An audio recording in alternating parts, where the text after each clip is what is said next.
Gereja itu bisa diam, bisa malas, enggan, ignorance, gak peduli sama jiwa-jiwa, gak peduli sama orang-orang yang terhilang, sehingga mereka tidak lagi bergerak untuk memberitakan Injil. Itulah sebabnya kita berkumpul bersama-sama hari ini. Kita berdoa minta Roh Kudus memenuhi kita kembali, sehingga kita bangkit memberitakan Injil. Katakan amin. Ada kuasa di dalam doa. Tahukah saudara, Tuhan itu rindu mencurahkan kebangunan rohani, tapi pertanyaannya, apakah umatnya punya kerinduan dan iman yang sama dengan Tuhan untuk supaya kebangunan rohani itu terjadi di tengah kita. Itulah sebabnya Tuhan sampai hari ini mencari partner dari revival. Dia mencari gereja yang berdoa. Kita seringkali menyangka bahwa kita ini harus menunggu Tuhan, karena revival itu kan kedaulatan Tuhan terjadinya. Kalau memang Tuhan itu berkehendak untuk datangkan revival atau kebangunan rohani, maka itu pasti datang. Saudara, tidak demikian. Karena apa? Kerajaan Tuhan itu semi otomatis. Ada bagian Tuhan dan juga ada bagian dari gerejanya atau umatnya. Tuhan ingin datangkan kebangunan rohani, gereja harus menyambutnya dengan apa? Dengan berdoa. Katakan amin, saudara.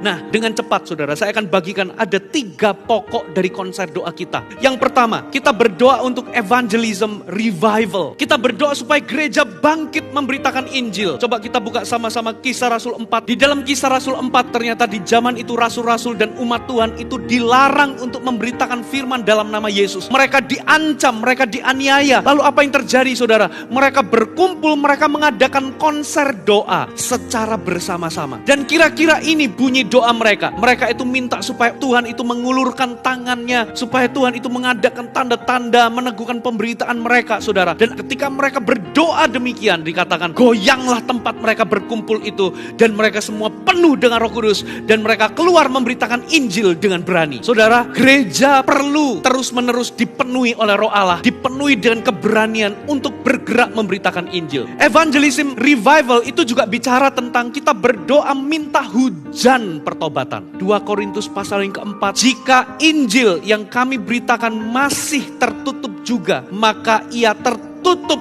untuk mereka yang akan binasa. Yaitu orang-orang yang tidak percaya, yang pikirannya telah dibutakan oleh ilah zaman ini. Inilah kelompok orang-orang yang tidak menyadari kebutuhannya akan pertobatan dan tidak menyadari kebutuhannya untuk menerima Kristus sebagai Tuhan dan Juru Selamat. Mereka adalah orang-orang yang dikatakan pikirannya telah dibutakan oleh ilah zaman ini. Setan bisa menggunakan apa, saudara? Apa saja. Kalau setan itu tahu bahwa uang itu bisa membutakan mata seseorang terhadap cahaya Injil, maka dia akan gunakan uang untuk membutakan pikiran mereka. Kalau misalnya